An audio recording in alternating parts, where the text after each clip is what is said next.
All right, welcome back to Everyone Needs an Aquarius. We are back in the building. Not even finally, we just right back. So Yeah, we just right back. yeah, Dom, how you been What doing? does the What's peace the sound buzz? like by y'all? Yeah, like, and that's how you know you old and corny. It's that, but also old and tired. So explain your weekend and everything. While people be like, "Yo, what? Dom looks tired already." Okay, hold on. It's not that I'm tired. I have washed my face, and Oh, I've my done bad. I my mean, I'm night. just. You son of a bum. How old do I sound now? No, I just did my skincare routine and that's all. And I am exhausted. I went out Saturday, Sunday, and yesterday was the fourth. Well, when y'all hear this, that'll be 2 days removed.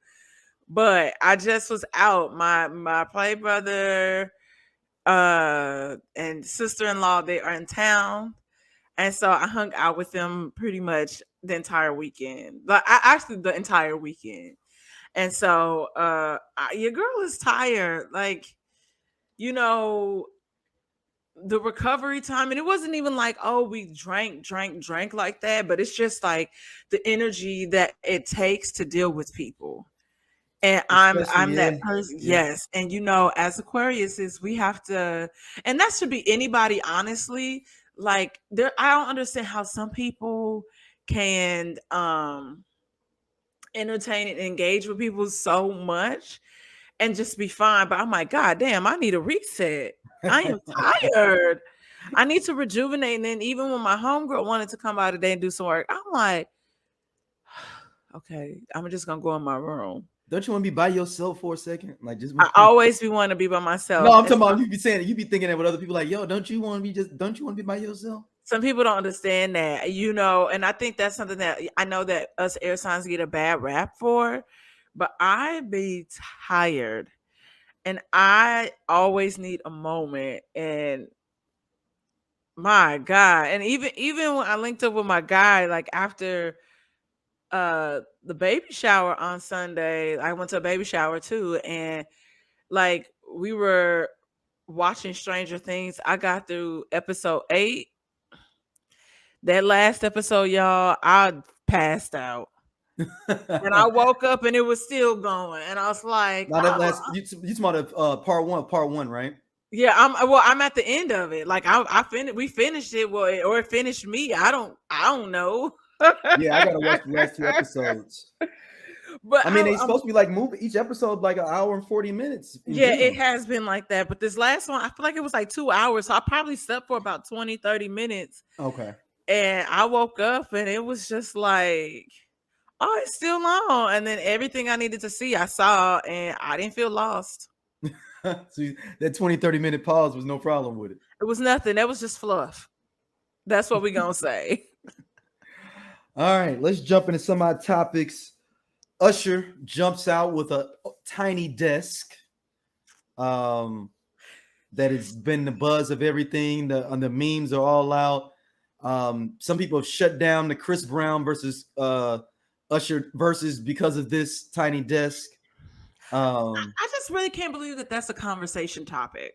Okay, go And I go think ahead, I, go I ahead. think I think I'm always confused when I hear people say that Usher and Chris Brown would have to do a versus, and I would never, if Usher were to do a versus, I would probably, as far as a catalog that could probably stand up next to it. Chris Brown has hits. I'm a Chris Brown stan, by the way, and I'm saying this coming from a Chris Brown stan.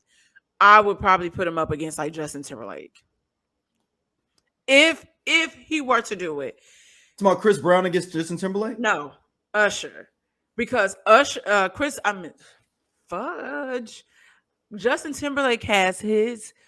I wouldn't necessarily. I wouldn't think to put him up against Chris Brown. Like that doesn't even come to mind first. Like first mind at all. And I get it. Like Chris Brown has a very healthy body of work. Chris Brown has 10 albums. Um they have hits on them. Some of them I feel like are filler albums, like Heartbreak on the Full Moon. It's definitely they have 45 songs. It took me a week and a half to get through it. So, hold on. He's got a album. Yeah, okay, that like was like a triple album or something.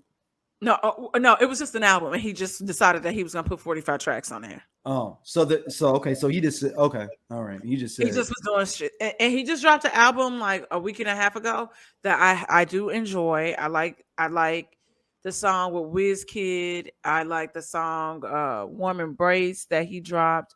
I really like the visual to "Warm Embrace," but I really think that as far as the only person that could probably really go up against him, if there were, it would be Justin Timberlake. Like Justin Timberlake, I don't know I if know Justin Timberlake got enough for him though. he would have enough to go 20. Because we have don't forget we have 3 albums from Justin Timberlake. Technically 4. You have Justified, Future Sex, Love Sounds. Usher's got like 30 albums. That's got like Usher really don't have 30 albums like that though. Like what Usher, do I you think mean? no, Usher doesn't have 30 albums. We have that first one, So Many Ways, or was that the single? No, So Many Ways is the single. It was On an it was album. subtitled Usher album. Yes. Okay, so then we get My Way after that. Yep. We get Confessions. That's 3 banging albums. I don't know anybody that knows songs from the first album outside of So Many Ways. I What? don't. Yeah. Every I time don't. I think of you, nice and That's when Puffy and then was messing around. Never mind. shut up. Don't do this. Don't do this. But that song is dope. I don't really think I don't remember nothing from that first. And can you get with it? What are you talking about? You old, Daryl. I'm not. Woo!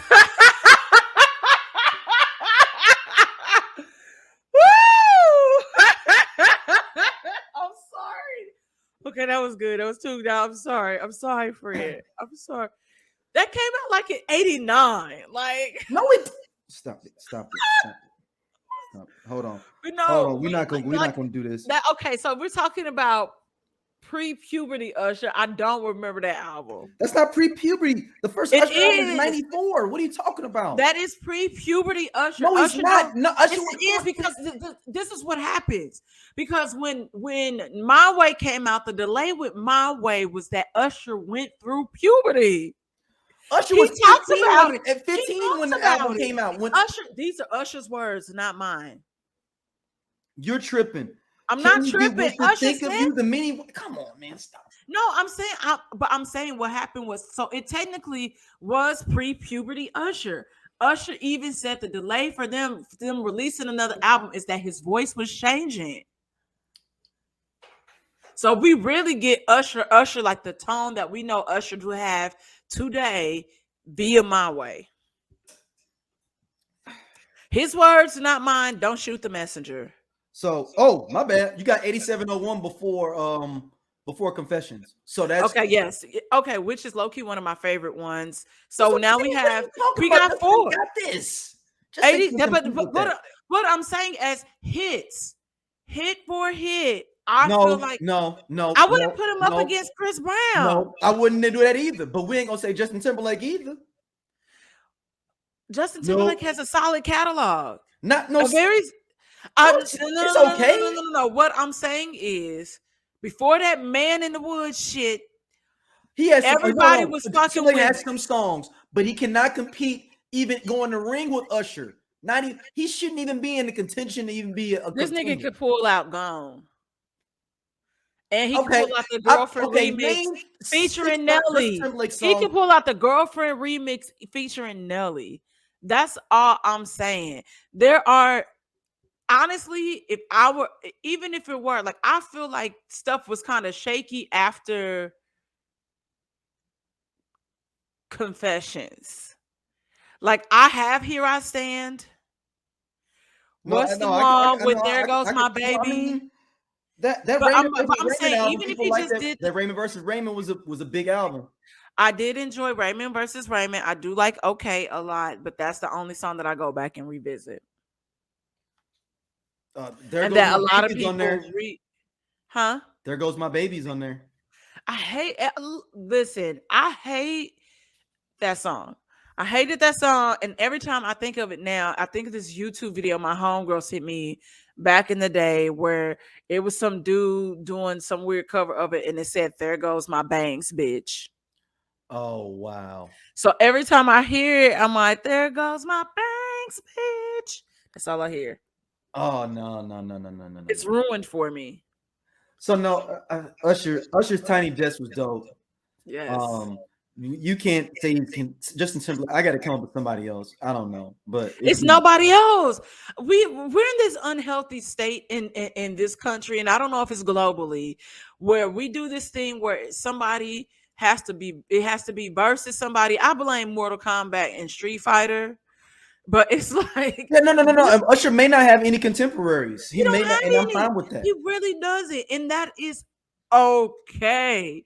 But we do this weird thing when it comes to athleticism, looks, acting, all that, where it's like you have to compare somebody and they have to compete, and it's like very fucking unhealthy. Like, let people be.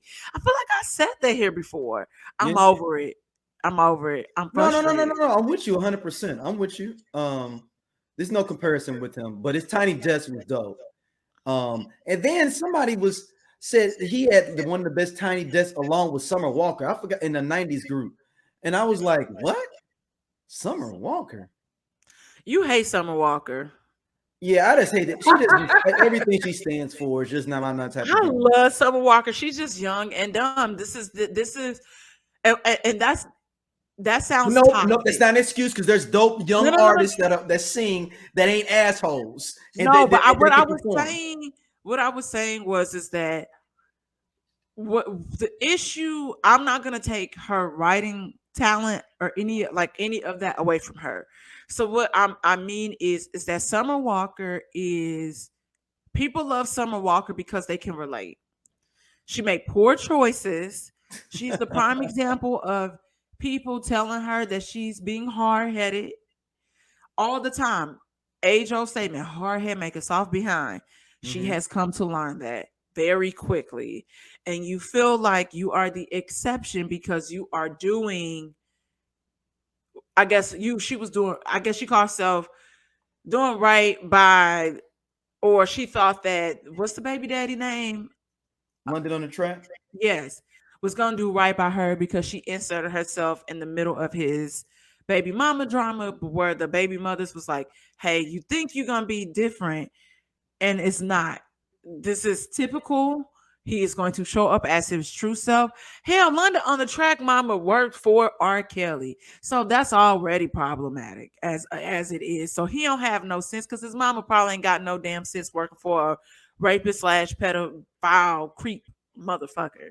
So um Yeah, I mean, no, it's just like she doesn't perform well, so I don't know how this Tiny Desk would be good. I didn't even want to watch it. well, it's not that because you can't expect too much from her because she's No, sitting. but no, You no, no no no no no. no. no, I'm not making an excuse. Okay, Knowing that she has social anxiety, all that stuff, it's hard for her to perform. What then I'm don't. saying is Why are that you an artist? That is, I mean, because that's she's talented. But see, here's the issue. Here's the issue. just make music at your crib then. No, what I'm saying is the issue is it shouldn't be with Summer Walker. It should be with these labels because we know back in the day they would have artist development Yes, and they will put you because through and boot so camp and there's make and you I've get been over that saying this shit. for years prior to Summer Walker even being on the scene. I said that is something that these labels need to go back to because it's And no they was way. just cool because she had a following, like just to push it to get it going early instead of Yeah, she making had. sure she could do a stage performance, making sure and being making Yeah, sure they go so to that boot camp. we got introduced from Summer Walker from her mixtapes, and so that it, she got her deal, all that stuff, but then you start to figure out these things. But it's like artist development needs to mainly come back into play. Yes, we want them to perform well, we want to be able to have a great show, but it's like too many people are having to do the iPhone press release, clarifying shit that they're saying where we really didn't know much about people, because they didn't you it was so crafted and curated where these interviewers couldn't get people caught up. Social media didn't exist where you couldn't just get on there and say dumb shit. So Mhm. there has to be something because frankly I'm just tired of it. Like that shit that Kanye West was doing. retarded to me. I know we can't say the R word, but yes, that's what it was.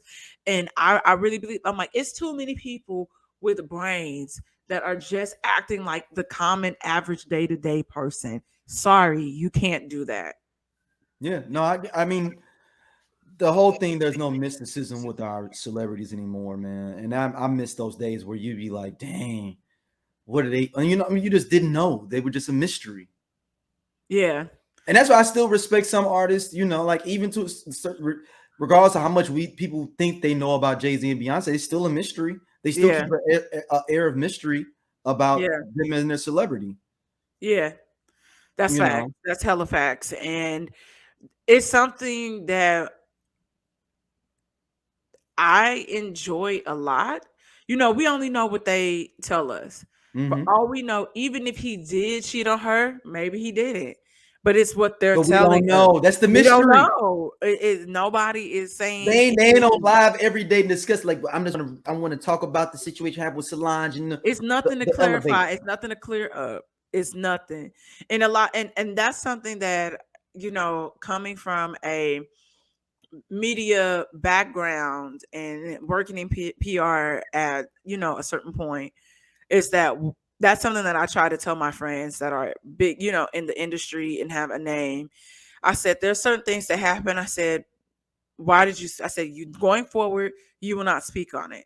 If somebody says something about you or wants to pin something on you, and let people talk, I said, because, all press, whether it be bad, whether it be good, people are talking about you. So let's not address certain things anymore. It's not worth it. And going forward, I'm like, it's a headache. Yes, it hurts. It boggles, joggles your mind a little bit. And you're like, but what did I do? But it's just like, let these motherfuckers talk. Go get a steak. Just go chill. Just chill. Tweet through it, as they used to say. Tweet through it.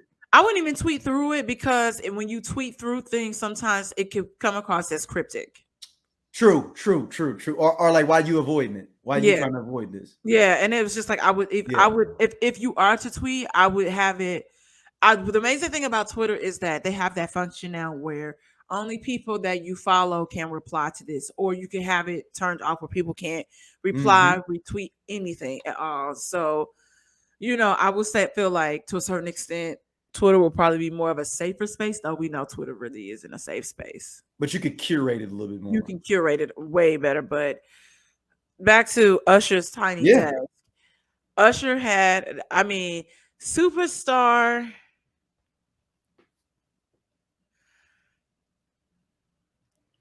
He's Superstar. good, man. He's good. I just want him to stay with the style of Usher of himself. Don't be going to I'm About It, the last album. Remember that song I'm About It? Was that the Zaytoven? Yeah, that was the one where he had Master P on the remix. That was Did I on miss his an last Usher album. album? That's not the It- one with Zaytoven presents. it's on Hard to Love. Oh, I didn't listen to that. Yeah. There was nothing on there that really. I think I tried It's and called then I No turned Limit. it off. My bag is called No Limit. Oh, I kind of did like that a little bit, but it was I'm talking that's about it. that. Yeah, I didn't like that whole no. But wait, but that Zaytoven one was good though. The one where it was kind of like a mixtape and it was like maybe 6 songs, if that. Which one is that? Oh, Zay, A. Come on, call A. yeah, Yeah. The one that Zaytoven did was fire. Yeah, I mean, Usher needs to stay in the old man bag, and I don't know if he's really cool with that. That's the whole thing. Because did you like that City Girl song with him? I think I heard it getting dressed, maybe, but He sounds good on there. They sound annoying as fuck, man. I'm sorry. The City Girls annoy the shit out of me, yo. And like it was like their voices don't match with Usher's the way the music of that song was built. It was built for Usher's song. Okay, I'll have to take a listen. And it's like that. I'm rubbing that can on like look here, man. This is a nice little skating song. And now y'all doing y'all cat scratching on the boards rap. But wait, or can we say it sounds like you're talking about Miami? Yeah, More I'm so talking about Miami. Yeah. Yeah. I like I don't think that type of rap needed to be on there. Period. Neither one of them. Yeah, I might have to take a listen. And I'd have took Nicki on there doing a regular Nicki or Cardi, but that city girl, hot girl summer rap, that wasn't needed for that song. City Girl, Hot Girl Summer. It is, yeah. The city. What is City Girl Summer or whatever? Or It was a City city. Girls, What was a Hot Girl Summer? It is. Hot I Girl don't know. Summer is Technically, I feel like Meg ain't even that's pushing the Megan, hot. right? But Yeah, no, isn't Megan like is City Hot Girl Girls Summer, Up? but I feel like Megan ain't pushing that because she booed up. But isn't City Girls Up coming from the City Girls, right? When City Girls Up won. Yeah. No, we didn't need them City Girls Up for this one. We didn't need them. Okay. Yeah, I'm gonna have to take a listen to it. Because I feel like it was playing in the background, so I really wasn't listening to it. Yeah. I wish there was a version without the rap. Remember back in the day where they give you a version without rap? Now, I used to hate those versions. Mariah McCary. Mariah McCary.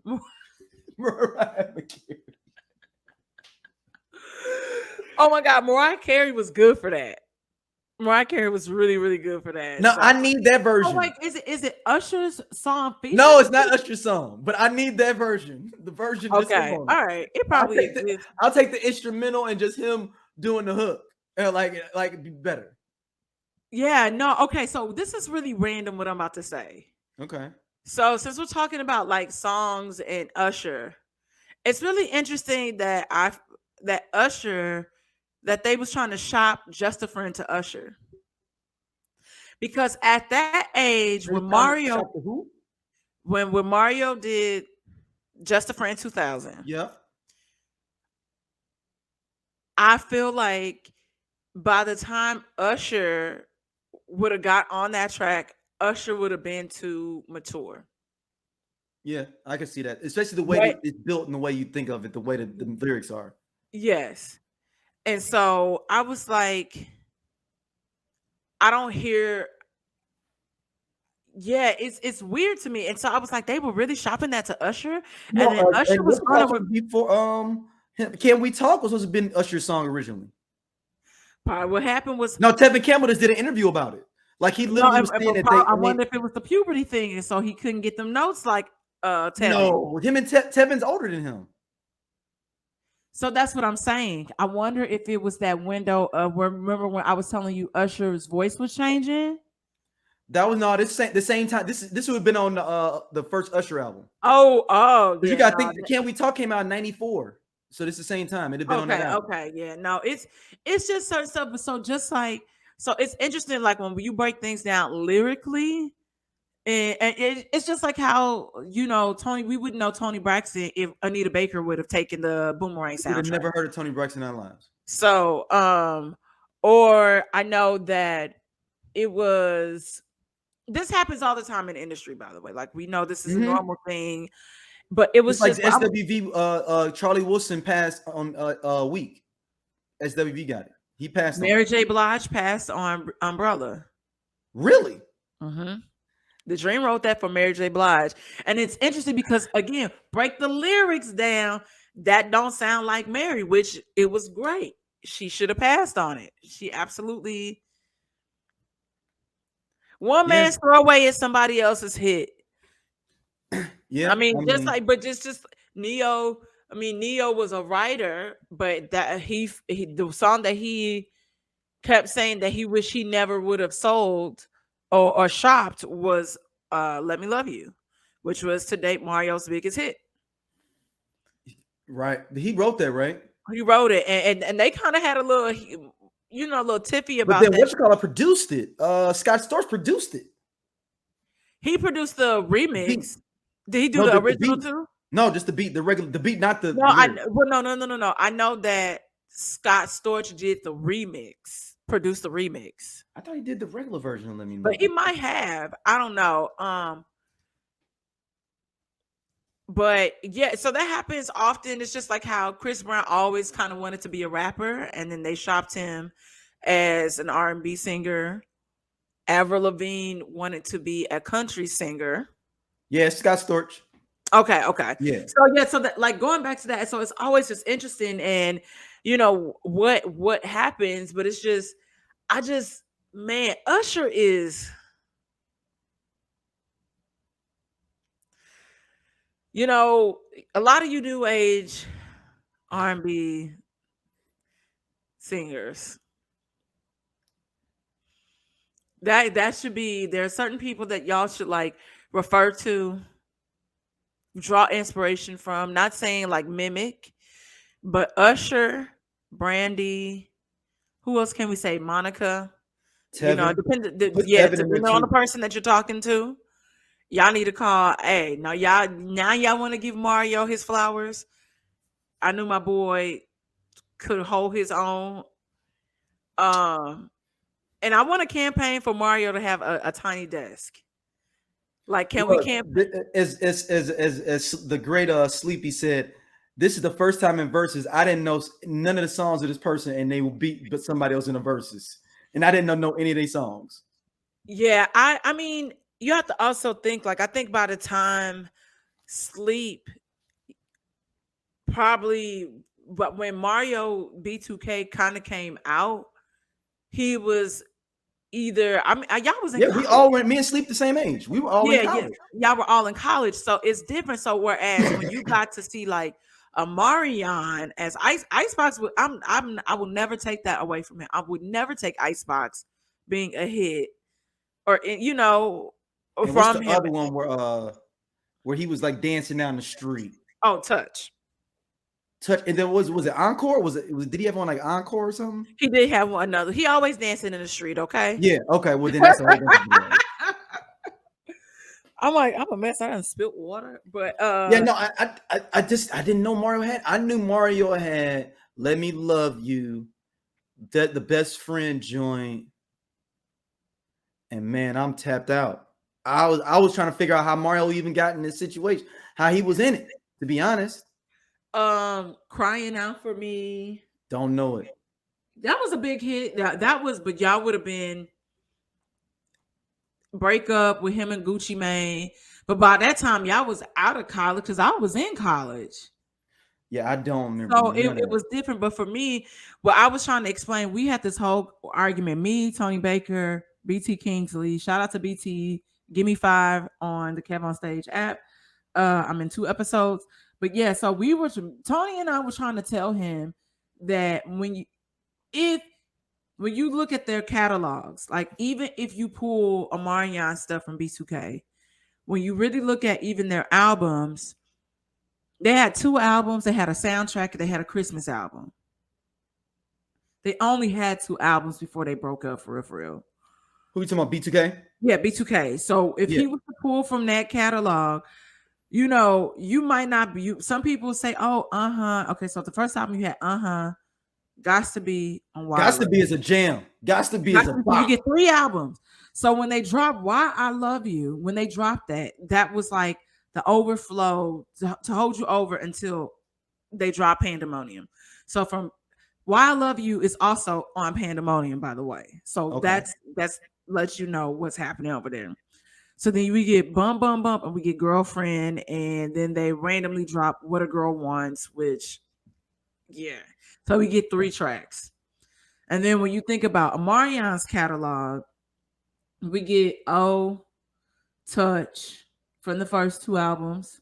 And then you Icebox. get Icebox and Entourage from the second album. Yep. And then we got what is he? Then I guess you could do some of them Bow Wow features if you want to do Oh one of yeah, them. then you would do Let Me Hold Yep, You. that's what I'm thinking about. Yep. Things like that. So it's not like he even has like this massive. Is it the B2K thing where we assume that he had more hits? Mm-hmm. Okay. Yeah, and I cried when they broke up. B2K was my wallpaper. I've had a very hard time processing this. Okay, I'm Okay. letting you know, but I always enjoyed Mario. I always thought that because he could sing, like I knew that B2K vocally was subpar, even as a kid. But Mario, I was like, oh, this nigga got chops. Like he can withstand like the test of time, and he a solo artist. So, but I think also there were some personal things that probably could have happened to Mario where it shifted like his focus. But Mario's a solid artist. I want to campaign for him to get a tiny desk. Okay. I know. I'm not mad at it. Because I'm like, if Lucky Day got one, he can have one. I fuck But with Lucky Lucky Days is Day. only like 13 minutes. Yeah, I mean, he only got what roll me some more, roll some more. You only can do that for 7. That's 7 minutes right there. And that's half my thing. If I do the extended version, where you break it down, roll. You gotta extend that out and get the 7 minutes. First of all, okay, hold on. You must not have listened to Candy Drip. No. I have, but I'm just saying it's really only 2 or 3 songs if I'm trying to really. Yeah, when he came out with the Tiny Desk, it was only that first album. So Yeah, that's what I'm saying. But so I want a campaign. You gotta hold that out. That's 7 minutes. The band gotta keep going. Then you gotta be like, let me introduce y'all to the band. You be like, how you do that on the first song? Like my drummer, you be like, on the first song, you introducing the band. Oh, that Lucky Day. I'm the first one to do it. I want to give them they flowers early. Lord, you are hilarious. You are hilarious. But man, let's get into it. Everybody was talking about it, asking us about it. You hit me up, said we got to do the review of this, not 3 episodes. We got to do it after 2 for these last 2 episodes. It is P-Valley, our review. Dom, I'm going to let you go in first. What were your thoughts on the last 2 episodes, episodes 4 and 5? I really have to use the restroom. The I Only Listen to 90s Music podcast is a show for 80s babies who were 90s kids. If you were a No Limit soldier, then this is your show. If you believe that Cash Money is not an army but was a Navy, this is the show for you. If you and your friends ever tried to sing a song written by Escape, In Vogue, Shy, or Boyz II Men at a talent show during middle school, this is your show. The I Only Listen to 90s Music podcast is a bunch of 80s babies talking about all the songs and things that we loved when we were kids and teenagers. So if you went to the skating rink and you were at a lock-in, this is the show for you. If you think that Tevin Campbell was the original Prince of R&B, this is the show for you. If you don't understand the conflict between Monica and Brandy, but you're kind of on Monica's side and understand why Brandy got punched, this is the show for you. Make sure that you tune in, subscribe, click the little subscribe link. We're here. We're going to talk about all things 90s music. This is the show for you. All right, like I hate having to do that, but I was just like, no, it's all good. It's all good. Okay. It sucks because I can't even pause on this like I can on. Yeah, you can't pause, but I know it was about 30. Yeah. I wrote down the 30 time. minutes in. Okay, cool. Yeah. All right, Okay. then let's get back in. All right. So, what was your thoughts on the very first? Let me not first episodes. Episodes 4 and 5. Okay, hold that thought. Bag in the refrigerator. My homegirl made some greens, so I was sharing.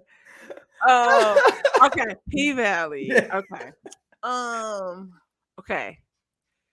We were talking about the last time.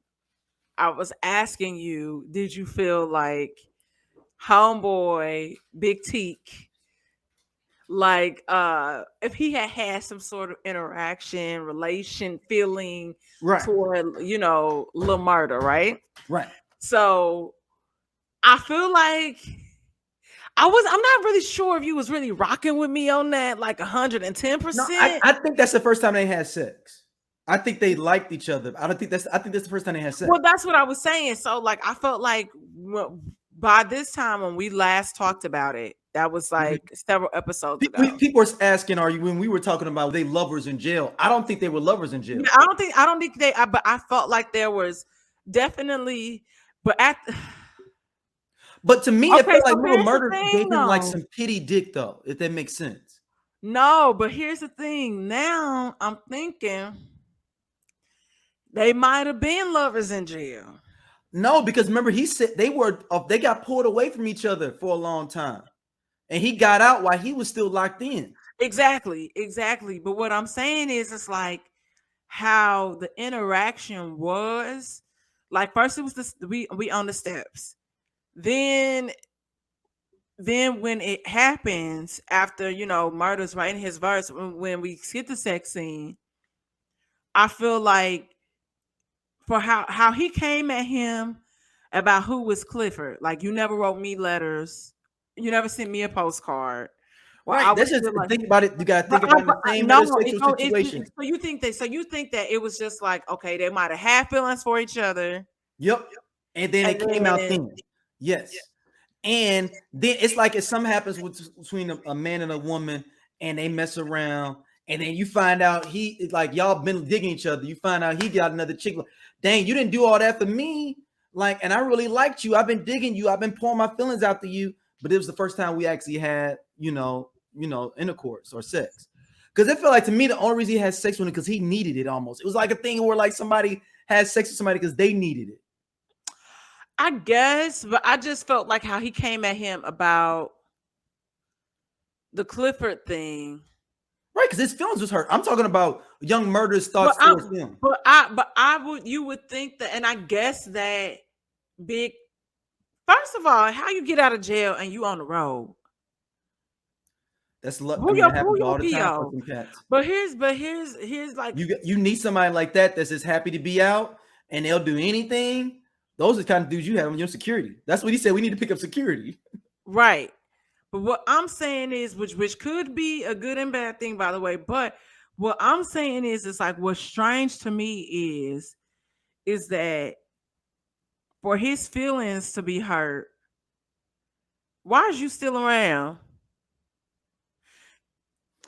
People don't act like people do that all the time in real relationships. I mean, but men, y'all not supposed to have emotions. Y'all supposed to, that be the stereotype. Right. But he needs the job. He probably number one, he needs a job because he's out on jail. So they probably got his paperwork tied up in it saying that he has an actual job. He ain't got where else he gonna go. So I might as well roll with this for right now. I guess you're right, but for me, I feel like being that blindsided, because I feel like Big T probably felt like he was like a little caught off and guard and blindsided by the postcard situation. And I don't know. I guess that's just me though. I'm an Aquarius. I'm cold at times. I would just leave. I'm like, I'm just telling you from his perspective. Y'all gonna before y'all hit the next city, y'all gotta take me back home or buy me a flight or something, because I'm not sticking around for this. But I get it. That also will remove from the storyline. But yeah. But it's just weird it was leading up to it. And I just like I said, I don't know, Big T is in love with Lil Murder. Yeah. Like, and it's also unfortunate that we live in a society where people can't understand that and are ranting and saying that they're no longer going to watch P-Valley because of this. And you had a great girl on girl scene before that, so you should have known it was gonna happen. You knew it was happening. Pete, okay, in the words of Quinta, niggas be gay. Yeah. Niggas be gay. And it really is just that simple.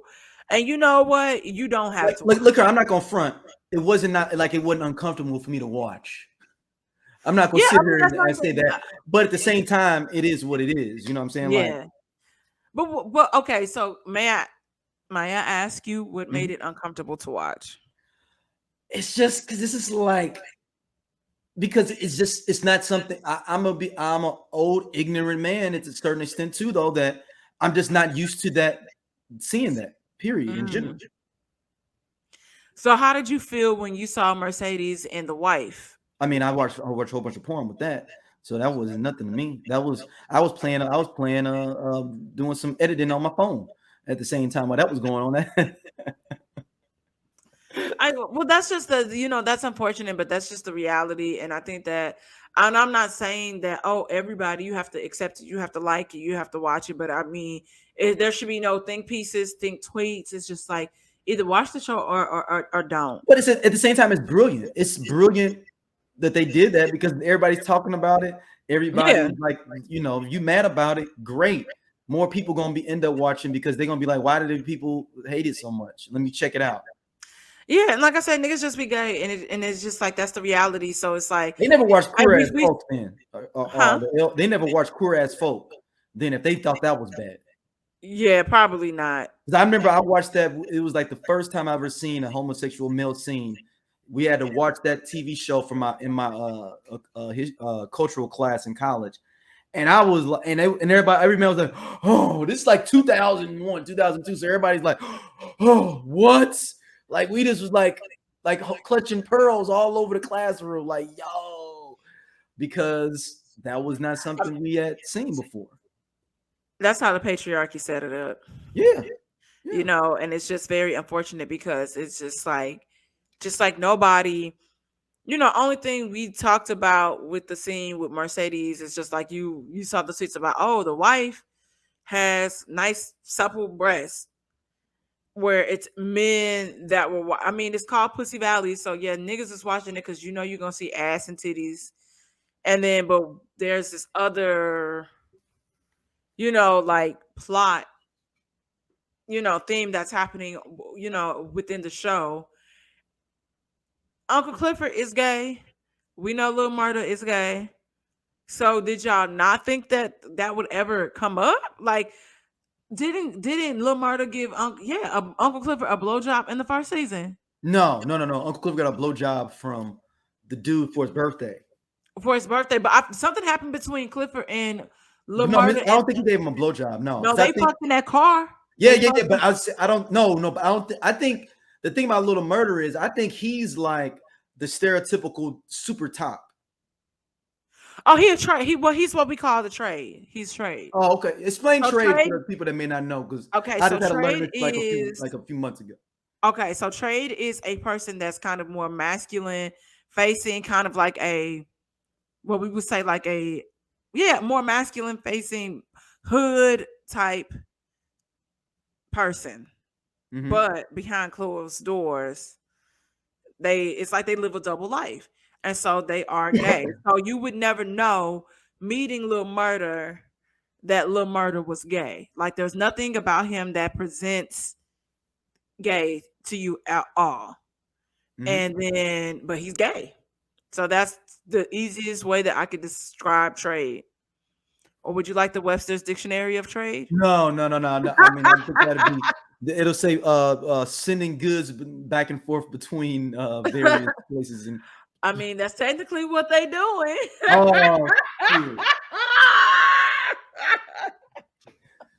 So no. So let's talk about this last. Well, I before we even leave off episode 4 and 5, because 5 was really, but 4.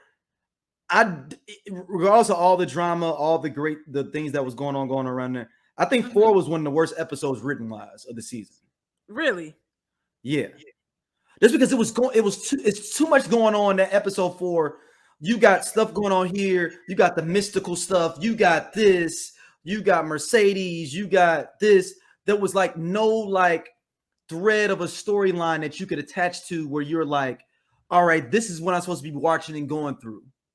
You got the dude running for mayor. Like it's like doing too much. Episode 4 was. Yes, episode 4 was all over the place, and I think that I'm surprised that even got shot. Just having friends in the business, the writing business, and going back with the notes.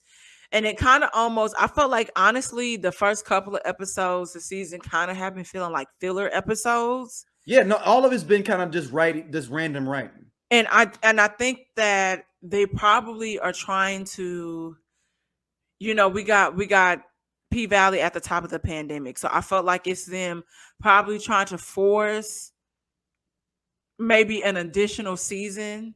Because technically, you know, without that, the pandemic, they technically would probably be like on season 3. Mm-hmm. So it's like they're trying to put 2 seasons into one. Because they might have had 2 seasons written, you're thinking like where it was some of this stuff has been kind of pressed in together. Yeah, absolutely. And I think that's where the hang up is, where people have been getting lost. Whereas in the first season, it might be an episode where it might be Mercedes and her mama, and you might get something with Uncle Clifford. Mm-hmm. And then it's another episode where it focuses on Autumn and Mississippi.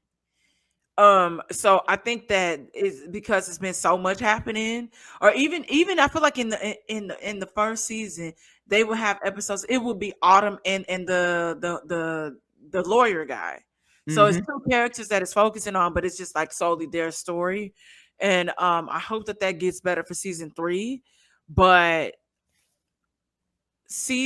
episode 5 felt very natural, very organic, And it was very focused. very focused. And I think that's why a lot of people were very receptive to it. And that's why I immediately hit you up after the episode and was like, oh my God, like we have to talk about this. We have to break it down. And it's just shitty. Well, let's talk about it. Let's go into it. Let's go episode 5. Let's go. You start. What's your take? It was interesting how they kind of set it up like Cinderella. Yeah. You know what I'm saying? Like a hood Cinderella kind of feel. But it's interesting. Clifford narrating it was dope. Loved it. It was dope because it gave you a little bit more context to things. It's just like when you hear a narrator in a real any other novel or any other thing where you're like, you get it's just a little bit of extra glaze on the story because you get like small little context to certain things. Like one that he said that made me start thinking about Mississippi was saying that everyone tries to come rescue her. Like that's her whole MO. Yep, and he even said himself that that's what he wanted to do was save her. Yes, and you got to think about it. What's our homeboy? The one that's the Diamond. Even her dude that he it's was the white savior complex. So she thought because there was this white boy. We see it all the time in America every day. It's the white savior complex, whether it comes from a white male or a white female.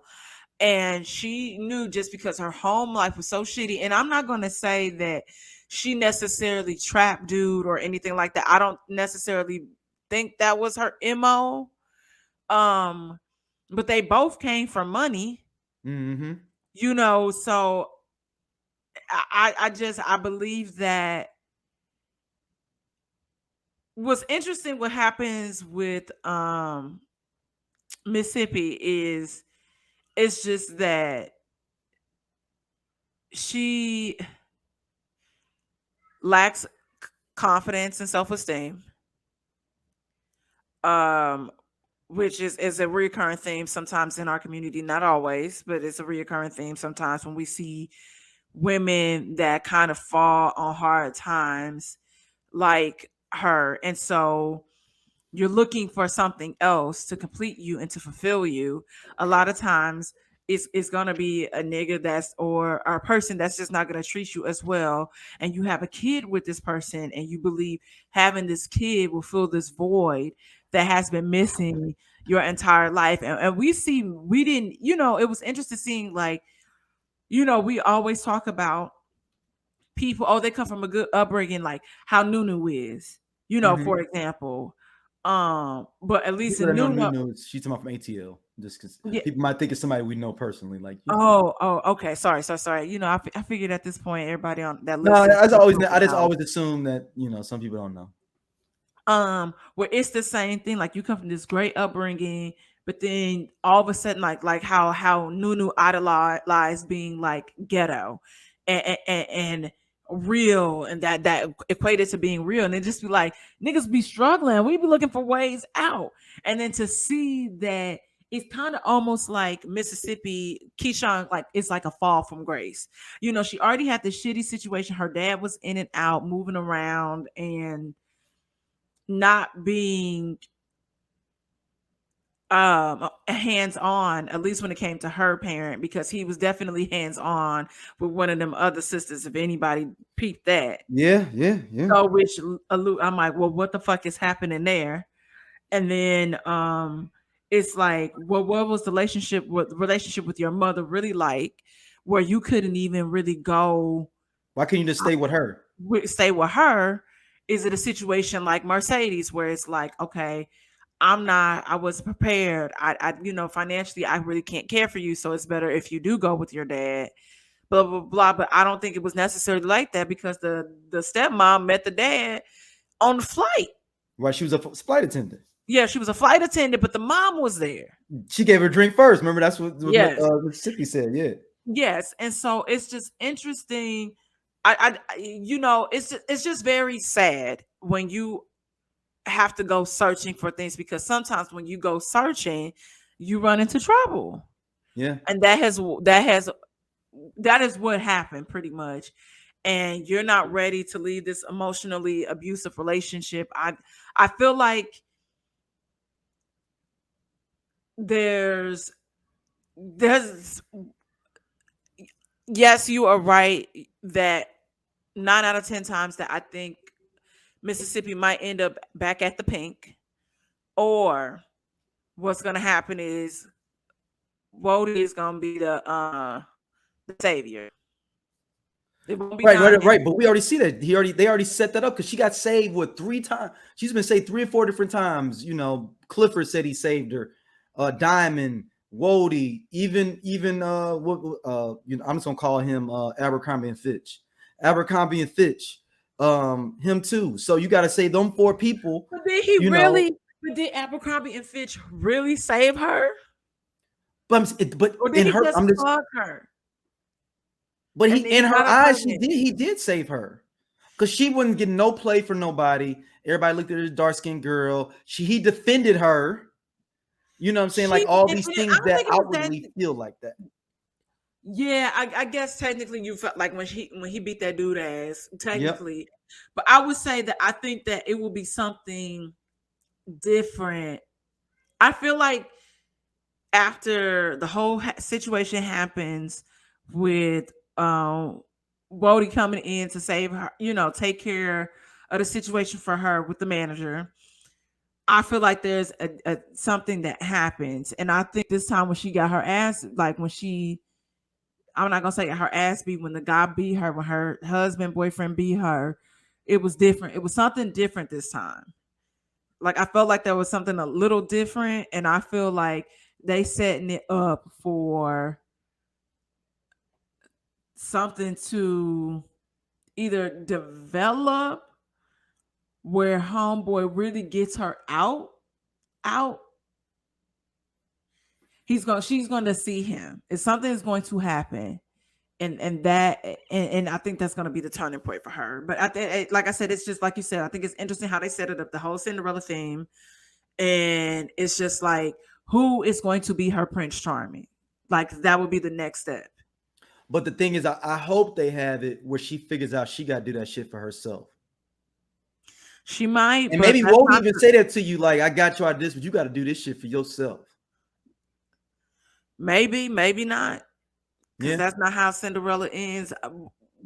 Part of it is like, and that sucks, but it's just one would hope that she would figure it out and just. But a lot of people get off on being the victim. We live in this state, with this world where some people they know that it's hard. I want to be saved. I'm just saying, I want to be saved from these bills. Yeah. That's all, y'all. I don't ask for. I just want to be saved from these bills. Somebody look at everybody. You can get your captain on and go ahead and put your cape on and hit up Dom in our DMs. Pay my rent. I ain't asking for much. No, we ain't falling in love. We ain't fucking. Just pay the rent. Send me the cash at. Damn, that's just plain and simple. Damn. No, that's funny. Somebody texted me the other night from a random number, and what made me believe that it wasn't spam was the hour of, like, it was later in the evening. Like when I say it was like going on like 9 o'clock, I feel like, and it was they can technically call you or text you technically up till 9 o'clock. It was weird. The spammers can. Really? Yeah, that's the federal law. Is like 9 o'clock. It's technically the time they can't call. The fucked up things. I had a spam person called me at 5 a.m. Oh shit! No, it said, David, what do you think about tomorrow's partner meeting? So, and it was at 8:50 p.m. And I was like, oh, wrong number. Oh no, he sent the wrong. He was trying to text somebody else. Yeah, that's what I was saying. I didn't think it was spam. And so he said, I'm sorry, maybe my secretary saved David's number wrong. Do you feel bothered? And I was like, okay. So I said, no, you know what? I got one of them too. Hold I on, no said, bullshit. if you not paying any bills, I'm bothered. Now, have your secretary locate David's numbers since y'all have a partner meeting today. I said, good day, sir. And he said, although we added the wrong number, maybe we are destined to be friends. Have a nice day. But it wasn't, where are you from? Like he So hold spelled it. on. A similar thing though. Hold on. So mine goes, hi. I say, who this? Hi, is that Linda? This is Unity, just my new number. No, not Linda. Sorry, I think my assistant Lisa saved the wrong number. I hope I didn't bother you. Weird. I didn't respond after that. Look, I said, look, my petty ass was like, You had time right then, huh? I said, you added the wrong number. I'm from Bank of America. Cash at me. Spend a couple thousands on my titties and my ass cheeks. But did And they they didn't respond? respond. They didn't respond. I got a spam today. Someone texted me acting like they were the CEO for my company. So I hit him on Slack like, yo, did you hit me up? He was like, dude, I would have hit you on Slack real quick. I was like, I know. I sent a screenshot. He's like, dude, put this in the company chat. This is hilarious. So they hit me up like, hey, Daryl, everything all good? And then they put I don't want to put his name, the CEO name up under it, like he would like his full name, like, and I'm like, huh. It caught me up. I was like, he ain't from California though. Mm. And then I hit him, and then that's when I figured out it was a spam. So they trying to get creative now. They are, and because I feel like every other week, our company, like IT, is sending out an email about somebody's information being hacked or don't respond to email sent from such and such. So this is just getting out of control, and I'm just frustrated and over it. But no, let's get right back though. So what do you think about the Krayshawn color complex thing though? Oh, that is normal. That is a recurring theme in our community and a lot of cultures. I feel like people feel like that's something that I'm stuck on. And I'm like, it's not that I'm stuck on it. It's just the inequality. Like when you think about like, the history of even some of our sororities and fraternity, like how that even came about, like it's just fucked up. Like, yeah. The brown paper bag test. And so seeing that, and it's just, even to me, Keyshawn, whatever her name is, Mississippi, ain't even that dark. Like, I feel like that's the thing that trips me out. But you'd be surprised. I've had a lot of men tell me that I was dark, that I was too dark for them to date. Wow. And I'm just like, man, you a corny, like, ass nigga anyway. Like, you're broke. Like, even in my adult years, like, I've had men say that to me. And so I'm like, wow, like, you really hate your mom. That's my favorite response to everything. You really hate your mom. And I remember there was a conversation where this came up on Clubhouse, and there was a guy like talking about his beautiful mixed kid, and light-skinned kid, because the kid was light-skinned. And I was like, damn, like, so what does your mother say? And he was like, well, she was the one that told me to do this. And I was like, well, what does she look like? Maybe she hates herself, which is why she perpetuated this stereotype and pushed this on you, that you had to date a certain way, you had to procreate with a certain type of. It's a lot of people I know to this day that think like that. No, and it's just really unfortunate and sad. And you caught up in a fucked up ass situation because some white boy paid you some attention. Yeah, it's a deep thing, because it's like, because she really is about hair.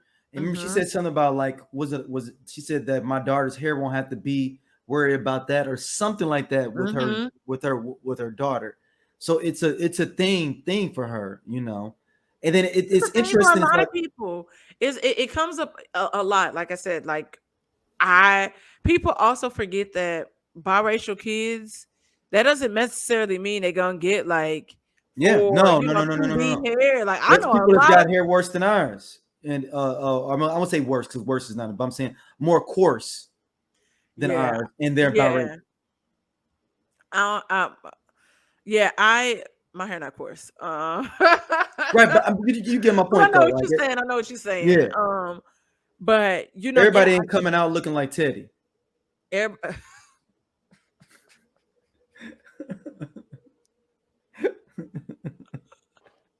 Or Adrian. Hey, They Adrian don't come out the box like and that. Rachel. That's not a scratch of a mixed person and throw them out. Yeah, no, and that's the thing. It's just like a lot of people, black people, we got so much work to do, Daryl. We just got Yeah. so much work to But do. it's ill because it's not just black people like that though. The white people and the white supremacy is real because it's an Indian it's culture. It's an Asian, every regular Asian, Far every East Asian culture. yep. It's in obviously, in Africa. I mean, you got girls bleaching and things. Like, have you watched that show on Yep. the one the Savage African Beauty. like what is it called? Savage Beauty. No. One where they have like it's like the African like housewives kind of / Love in Huntsville type of feel. But it's Oh, on I started that. I gotta go it's back. in South Africa though. Yeah. And like the main girl on there, I end up researching her, she's bad. You end up finding out she was darker than you, and she's lighter than me now, and got totally looking a different person. Yep. And she even like in articles and stuff and like on TV in South Africa, like, yeah, I bleached my skin. It's fine. It's all good. Yeah, I think it's illegal now in South Africa, like to sell them products. Yeah, It's like illegal this when she somewhere went out the South country, Africa. got like surgery and stuff. I mean, look at Lil' Kim. Lil' Kim is a prime example of that. Like Young Famous and African is the name of the show. Yes. And the woman's name is Kiani Mbau. Yeah. Yep. I started it, and then because the colorism things kind of is an underlining theme on there too, with one of the other chicks. That come up on Love and Hip Hop. Basketball Wives with the Nigerian girl, and she felt like Evelyn and the other ladies, were kind of colorist.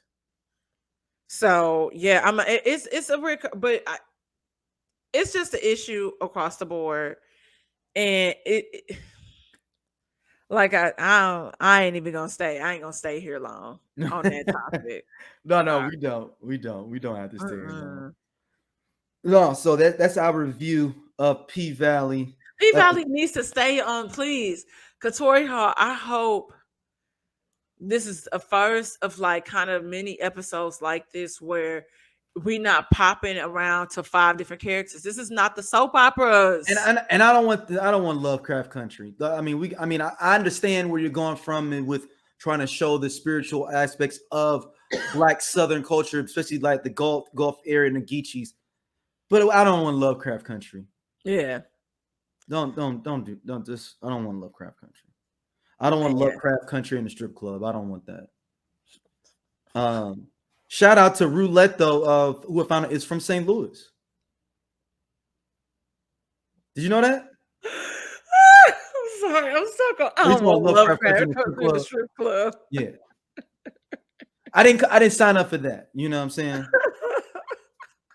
I just didn't. That wasn't what I signed up for. I'm sorry. And I'm fine with it like one time, and it was like just to get Diamond there. You like, dang, Diamond deep. But now you got every other episode somebody like going through some mystical shit. No, I'm good, man. Just getting me. I think it's all we talked about this. It's gonna lead back to homeboy spirit, not like like not damning him to hell, but it's just like that's where his spirit is stuck. Right. So that's what that's gonna be about, and it's gonna be it's gonna be some sort of real confrontation because, like we said, like it was weird, like it felt like homegirl Roulette and the white girl was like possessed, and something was happening with Mercedes, and she was like, "What the fuck is going on?" Feeling scared. Even Diamond walking past that room, like, "What the like?" And I get it, like that's where a lot, like something traumatic happened. but it's gonna come back some sort of way. Because didn't they already kind of do a shadow of the what was his name? Mercutio? That is not his Martavius. It's Martez or something. Martavius or Martez or something like that. Yeah. Martavius. Oh, you said Mercutio. This ain't Romeo and Juliet. Oh, but no, I mean, I just don't want y'all to do that. Just keep this. But shout out to Roulette, who I found out from St. Louis too. Yeah. Like, is she from St. Louis? Like, does okay? So I have a question. Mm-hmm. This is good. I know where you're going. This is a very good question, though. Go ahead. What makes you from St. Louis? Because I feel like if you go to high school in St. Louis, you from St. Louis. You're from St. Louis. I don't mean that by, oh, you came and you did high school there. I mean, like, if you leave and you like 9, are you from St. Louis? Are you really from St. Louis? No. Okay, cool. But all roads lead back to St. Louis, so that's why I like to shout out to people from St. Louis, even if they left at 9. Yeah, and I think that's exactly what happened with her too. Because I'm like, well, what high school did she go to? She went to like Stone Mountain or something in Georgia. And so I was telling talking to my homeboy the other week, and he was here, and then he was like, oh, this person is from St. Louis. And I was like, what high school did you go to? And he said Luther North. I said, are you really from St. Louis? He was like, Lee Simmons with. I said, it's really from St. Louis. But I get it. Luther North is like kind of like, it's like hood adjacent. It's like how Cardinal Ritter is. Yeah. I mean, it's very black. St. Louis is one of those cities like that where we're very protected if you're really from there. It's like Oakland, St. Louis, Chicago, Atlanta, Detroit, and like Philly, or like and DC maybe too. Where like if you say you're from the really, like you almost don't believe the person. You start quizzing them like where are you from in St. Louis? Where? And then somebody, I'm like, okay, where the best Chinese food? Yeah, that's what I'm saying. But it's like, but other cities, I don't know if they do that. Maybe New Orleans has that too. But maybe New Orleans people could just tell out the strength, like you ain't from New Orleans. I could tell from your accent. You ain't. That's what I was gonna say. They could probably pick on the accent. So it's just like, our accent, it flows over until like the Illinois side. Like, and when I say Illinois, I mean East St. Belleville area, where that comes up. And so just like I crack jokes about Tahir, and they're like, "But y'all talk this?" I said, "But that nigga from East St. Louis. He from the boogie." I said, that's a different area code. And they're like, what you? I said, it's in Illinois. It's not the same thing. Different state, everything. I'm like, nah. So I just was wondering, because that came up last week, and I just was wondering. Yeah, no, I think you have to spend. It's really high school. If you went to high school, like you're St. Louis. Or when people tell me they left, I'm like, yeah, you're not from here. Like, it's one thing to be born here. Yeah, it's definitely being from it. Yeah. All right, our last topic, like, man. Because Nelly wasn't born in St. Louis, but he grew up here. He went to UC. He grew up here. He went to high school there. Yeah. So I'm like, we can get you that. Yeah.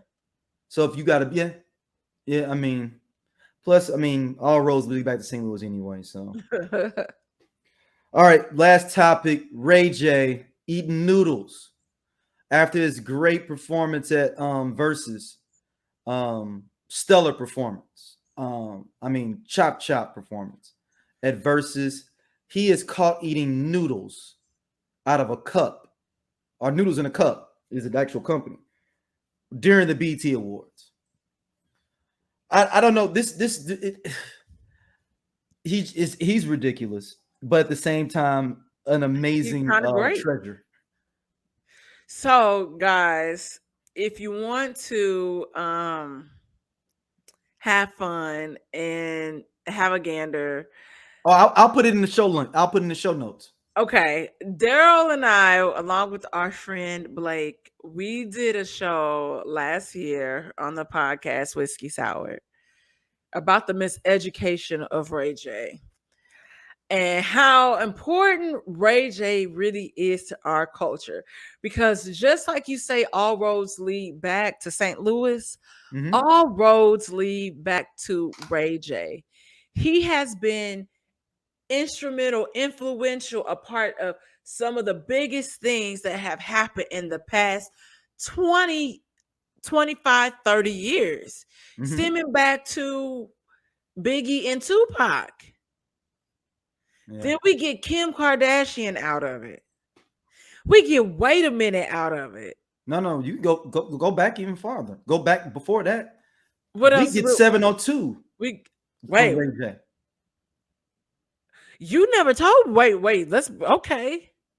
You know he dated the one girl from 702 for 8 years. Irish. No, Yes, he was with her for 7 years. Before that's not the Kim. one that died. No, the one that didn't die. The other twin that didn't die. Okay. He was with her for 7 years before Kim. That was who he was with before Kim. Oh shoot! I didn't know that. All roads lead back to Ray J. All roads lead back to Ray J. And y'all keep playing with that boy. And Ray J, we talked about his net worth is larger than Brandy's. Not by much, but he has a larger net worth than Brandy's net worth. Also, super unreliable. I mean, I wouldn't book him for shit. You know what I'm saying? This like this whole versus thing, like I just knew it was gonna be a fuck because I don't know what Ray J was gonna show up. That's the only problem. Really? Ray J don't be professional Ray J is gonna show up. You don't know a professional Ray J is gonna show up. Wow, I thought Ray J be showing up. No. I'm not saying he didn't show. I'm talking about professional Ray J. Oh, where he wouldn't have been sitting there with his baby and shit trying to sing. And stuff. Is Ray J professional? No. Okay, I'm like, let's just stay there for a second. Is he professional? And I'm like, no. So I'm like, I'm not gonna go in with like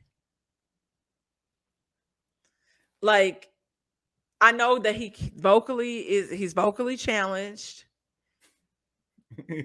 And that's new. Do you remember? We talked about this, but do you remember his single "Let It Go" that was on the Set It Off soundtrack? Yes. What happened? A lot of coke, a lot of weed, a lot of ecstasy, a lot of alcohol. That's a lot of cigarette smoking. There you go. Because when I'm like, when Wait a Minute came out, I said, when did he start doing this? And I was like, oh, maybe what I remember from Let It Go is a figment of my imagination. It also could have been a studio. True, because as we learned during the versus battle, that Amarion didn't sing a lot of them tracks if he showed up to the studio session, according to J Boog. And damn! J Boog said that. Yeah. Oh, J Boog put out like a 10-page letter. Oh, I saw the manifesto. I just didn't read all. Yeah, and then even during the verses, not Amarion, Mario had said something along the lines. He named the person that was singing the tracks. What? Yeah, he was like, "Oh, shout out to I forget what the dude name is."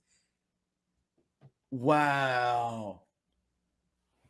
Now, and I know a couple weeks ago I got tagged in a post where I didn't know the Dream was around for that long. But apparently this B2K track on Pandemonium called Everything is the Dream singing. Wow. And now I'm like, when I hear it, we always thought it was Raz B. B2K songs, unless they were singles. Yeah, no, I'm like, but now like I always thought it was like Raz B. But now going back, like when I played it in my mind, I was like, shit. Is this like when Ralph Tresvant sang on Everything, Every Little Step for Bobby Brown? The second verse? You didn't know that? Wait, what you mean? You never heard that rumor before? No. Yeah, that because Bobby was too high and drunk. Ralph sang half of the second verse and all the third of Every Little Step for Bobby Brown. Now I gotta go back and listen to it. I'm gonna listen. It's a great case, but I don't know if it's true. I don't think it's true, but it's a great case. Does he Of that. have vocal credit? No. This was the thing because this was a favor to, I believe, It it was comes up as you Babyface. know. I believe it was Babyface that produced that, or Jimmy Oh Jam. yeah, you know, yeah. Oh, that's definitely Babyface. That is, you could tell it's a Yes, Babyface Babyface. has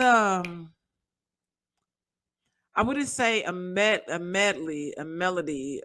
It's like there's something that he does, and you just know it's the lyrics, how it flows. Yes, Babyface. It's Babyface. Yeah, it's Yeah, it's Babyface. baby. Oh yeah, absolutely. I knew that. Yeah, but supposedly he Oh was yeah, there, that's and it. then Bobby I'm wasn't seeing coming these back, and they had to articles. get it done. That's Yeah, the I'm seeing. that's Oh, one of this the was big rumors. recently where this really came out. This is like a All couple the years ago. articles. Yeah, I'm seeing all. Oh shit. I don't know if that's Damn. true, but it's Well, that's what Bobby Brown manager said. But now it's like, now I'm gonna have to go and listen to it. I've listened to it a couple of times. It's a great case. I don't know, but it's a great case. It makes you Yeah. think. It makes you think. But yeah, Ray J, yo, you're ridiculous. No, hold on, wait. No Bobby Brown slander will be tolerated. Y'all No. lying That's what on I said. my I don't man. think it's true. I was like, y'all not gonna listen. Did I ever tell you how I was obsessed with Bobby Brown growing up? I was too. I was obsessed with Bobby Brown. I thought I was gonna marry Bobby Brown. I'm like, amazing. Like, I got my hair in a Gumby because of him. I love Bobby Brown. I was hella heartbroken when he married Whitney Houston. I was like, I don't have a chance, but I was totally a child. What the fuck was I thinking? Like he was gonna wait around for you to become legal. Yeah, it was strange. I was strange. But yeah, like it's like all roads lead back to Ray J. Like I think about a lot of the historical Black moments that we've had in Black history, and at least Black pop culture history, Black R&B history.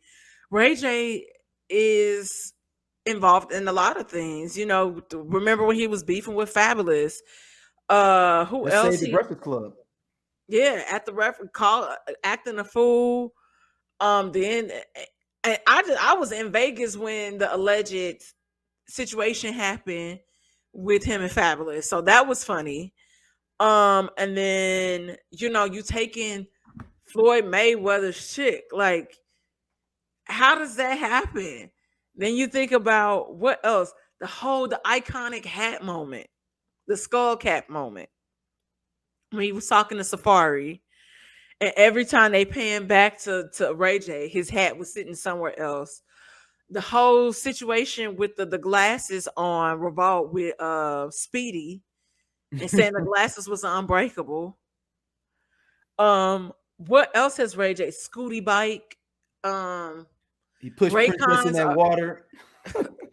I would never, but technically he didn't push her. I saw that in real time, and I rewound the TV. And I was like, he kind of really didn't push her though. See? He kind of didn't. He kind of didn't. It's how he kind of like jumped up and she was like right there. So she kind of fell in. It wasn't like it was like a push. So I can't really say that he did that or not. But Ray J, I mean, apparently Ray J dated Lil' Kim. Oh, yeah. During the Wait a Minute era. So, I mean, it's just a lot of iconic moments lead back to Ray J. And even now with the One Wish, with the arm and all of that, like you are being God. Yeah.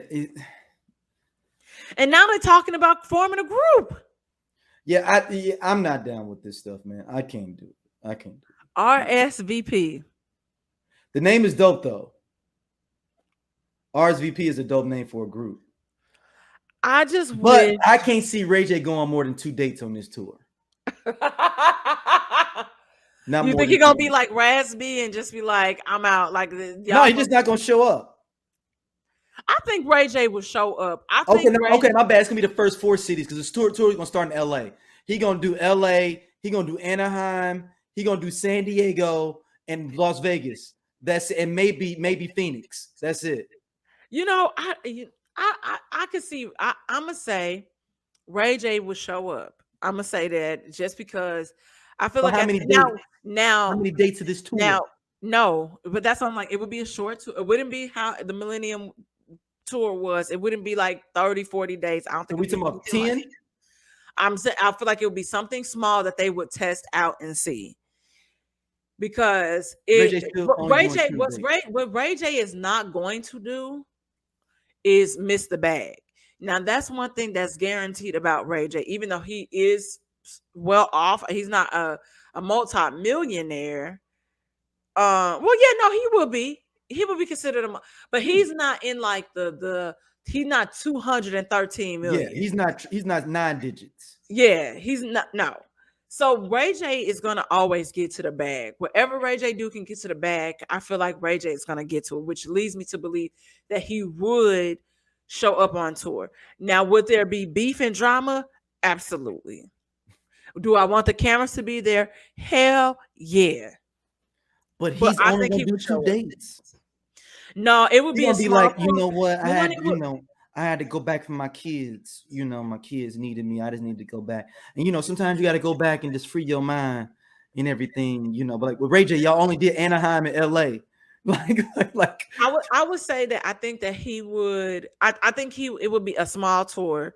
It would be kind of like how it would be probably like a 6 city tour, like how you have like Alex Isley. Like it's not like a big tour or anything like that. Even Lucky Day tour wasn't that big.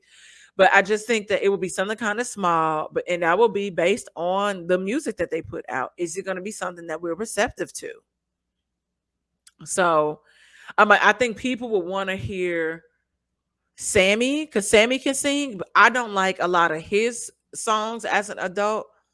I like the You Should Be My Girl, but he's had music since then. That Used to Be My Girl is my shit. I Yeah, love with that. Sean Paul Yeah, from Youngbloods. that was a dope joint. I ain't gonna but- front. I like Kiss Me Through the Phone too. Oh, I forgot that was him. Yeah. So I think people would be interested in. I think where everybody even dropped the ball. Like a lot of people like. Okay, so Sammy and Mario should have had a single to drop right after Versus. I thought Mario was gonna do something like that. Well, he said he is, so I don't know when that's coming. Nah, you need to have that. I would have had that out. That would have been out on Spotify that morning. And that's how I feel. You know, If I know I'm doing verses, fuck that. We gotta either I'm re-releasing some music, something. I would even say, even if it was a song that you like that was in the vault that was unreleased, that was just something to hold people over and kind of see how people were vibing. Because like as a stan, you know, I listen to every project. And so he had an album like in 2019, and then he like had, you know, like a little Closer to Mars where it was like 4 or 5 songs or whatever, a EP. But I was like, I hit him up. I was like, yo, like you gonna drop something, right? And he's like, yeah. But I'm like, Versus was 2 weeks ago, 2.5 weeks ago. Versus was a couple of weeks ago. What's going on? People don't be seizing the opportunities like they should. I agree. Like I always felt like that Mario missed the mark when the whole Rihanna Chris Brown situation happened, because I felt like somebody that really took advantage of that was that person with the last name Songs. We won't say his name because he's he blew up. Yeah, and that was his window. He capitalized on it, and then he rode that wave. He took a lot of the song, and if you listen to some of them songs, those are the Chris Brown songs. I can see that. Like they say, I like it's "Oh girl." You can see Chris Brown. I know the producer that did that song. Yeah, absolutely. I can see that. I can see that being a Chris song, maybe. Yeah. Or I don't want to leave. I gotta go right now. Oh, that's old, but that was his first single. So that was his first. Okay, that's kind of like a Chris Brown song. First of all, hate that song. Really? I didn't even start listening to Trey songs until Can't Help But Wait. And I never listened to the full album, but there was something melodically about that song. Yeah. That it was the Yeah. like that sound. I I think was that's like, Brian that Michael was Cox too. probably I could, yeah, okay. I'm gonna have to look that up. Yeah, But I think it's Brian there's Michael something Cox. melodically about that that's very pleasing to the ear, that draws you in, because it's not like his vocals are that great, but the lyrics are great and the music are great. And then so you get that album, and And then that song "Last Time" was my joint. And that's around that time too, when it was in flux yep. for So there were some tracks that he had, and then you got what's the Invented Sex? Yep. And then he had a remix with Drake, and then there was a version with like Carrie Hilson, and was it Usher? Oh no, I'm tripping. I Can't Help But Wait and all that. And Last Time is on. It isn't Brian Michael Cox, but Brian Michael Cox wrote Last Time, and then I Can't Help But Wait is Jonte Austin. Okay. Yeah. So yeah, I just, it's just certain key things that you know, I be trying to tell people, I'm like, listen, I know this is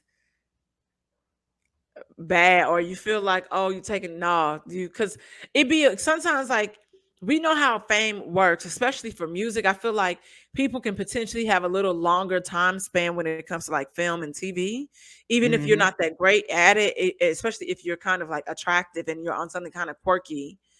But music, there's kind of like a window, and we see things that happen where, you know, Usher's Confession. That is his biggest top selling album of his career. Not saying that the other albums were not good, but we know Confessions. And then even when he kind of got into that EDM, that OMG, I hated that song. But he stuck there for a second because he wanted to ride that wave and, get the bag. Where you have some people like that are just true artists to their art form, but we know how music works, and there's a time frame, and there's a window that you have where you really have to like really push through to like Mm-hmm. stay relevant. So it's tough. And people love Drake because it's Drake. Yeah. Yeah.